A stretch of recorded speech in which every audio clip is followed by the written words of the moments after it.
Oh, it's parked, ladies and gentlemen. Are you a pro? Definitely. Wow. So in today's video, I'm going to talk about a topic of beginner courses. Now, I recently posted a video about De La Viega's course in Santa Cruz, which is the #1 course in California. And it's awesome. It's great for disc golfers. I had a comment that said, this course is a great course, but it's not one for beginners.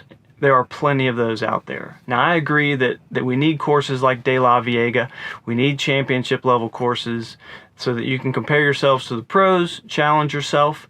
But in all of my travels, I've been from Florida all the way to Idaho in the past 4 years, over 100 courses, and I've only found like less than 5 that meet the criteria of a good beginner-friendly family course. The 2 courses that I've found that really showcase this junior-friendly, family-friendly beginner course, there's one in Idaho called Little Black Bear, and it sits in a disc golf complex, which is amazing. I've not seen too many others of these, but there are basically 5 or 6 disc golf courses that you can walk to from one parking lot, which is amazing. So this Little Black Bear course was only 2,200 feet long, 9 holes that you could also play a second 9 holes with different layout for 18 holes. And it was one of the few places that my wife and 2 daughters wanted to go play disc golf. The shots were fun, the shots were easy, you could always see the basket. There was a variety of shots. It was pretty. We were in the woods of Idaho, and I think that's something that could really benefit a lot of towns. The second course that we found was Ace Run Hollow, which is in Georgia, Macon, Georgia, I believe. Same thing. Short 9-hole course. Easily see the basket from the tee pad. A nice walk with a couple throws. No risk of losing your frisbee. And then it was also next to a disc golf course, 18 holes. So you could warm up there and go over to the other course, which was also available at Little Black Bear in Idaho. So I'm finding that disc golf courses that are family friendly, basically junior courses, are not really prevalent in the disc golf world. Not as much as they should be, should I say. I think we need like a disc golf incubator to bring new people into the sport and show them why we're all addicted to disc golf. We need family-friendly beginner courses, basically junior courses that teach people the throws, give them different lines, get them in and out, get them excited. We have with such a good sport as far as the financial expense to get in it is very low. The accessibility to it is very easy. There's a lot of cities with courses. I'm just talking about the ones that really bring you in a beginner fashion. Let me give you an example. I recently saw an advertisement for Top Golf. When we drive through cities in our RV, we see a ton of Top Golfs, and they're always packed. And it seems like so much fun if there was a Top Golf for disc golf. But the commercial that I recently saw was a video game called Sonic the Hedgehog. I'm sure everybody's familiar with that. We grew up with that. But they've incorporated this into Top Golf. Why? Because they want the whole family to come. They want friends and family to come. They want beginners to come and just have a good time, swinging a golf club, hanging out, eating food. And I think if we could create something like that for disc golf, that's like a pretty extreme example. It's way down the road, but for my company, Roaming Range, that's part of the idea. Bring people out to an easy place, show them the different shots for accuracy, show them different shots for putting, and then they're able to take that to a course. Okay, I've got 5 things that I think a junior disc golf course should have to be a 5-star course. Number 1, it should be within walking distance of another course. This way, it's very close. People can go as beginners, they can go as families, they can also be a seasoned disc golfer that might want to get a quick warm-up round on an easy 9 holes before they hit the links on the 18-hole course. I know that we don't all warm up like we should, and this is a great opportunity to do so. Now, I don't think it has to be a different property area of the property, I think somebody could design it onto a course. The best courses I've found, 18 holes, have 9 holes that come back to where you started and another 9 holes that come back to where you started. You can play the front 9 or the back 9.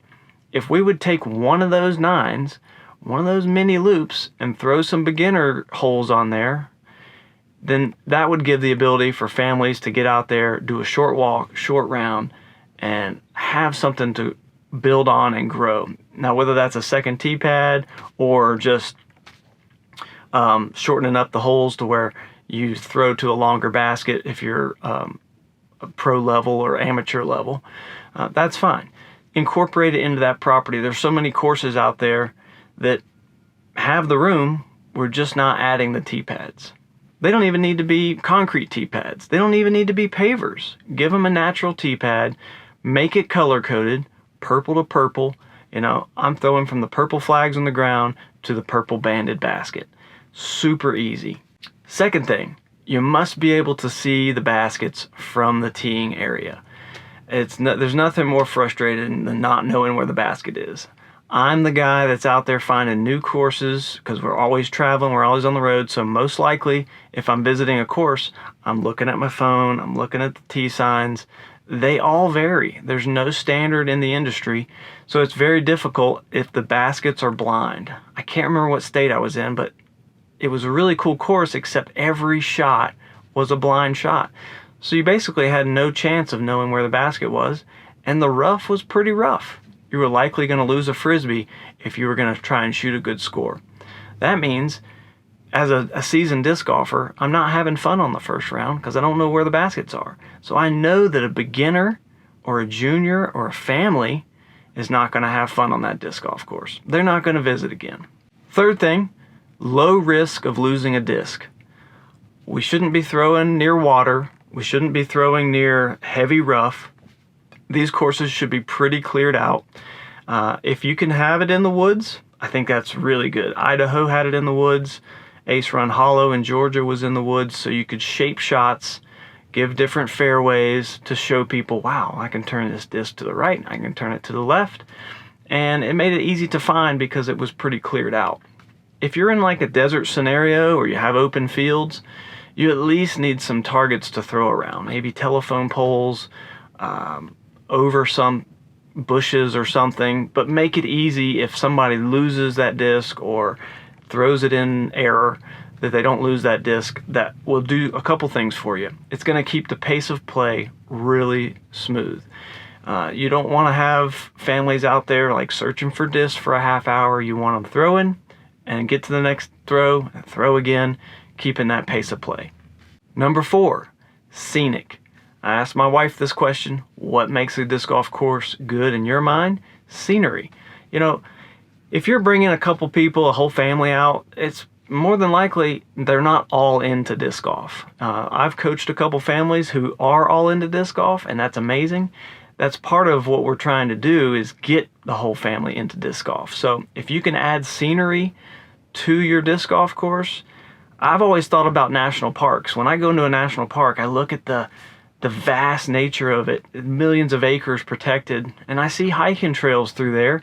I see roads through there. We're building infrastructure in there, and I understand that we want to keep it low impact. But why not like a low impact 9-hole course?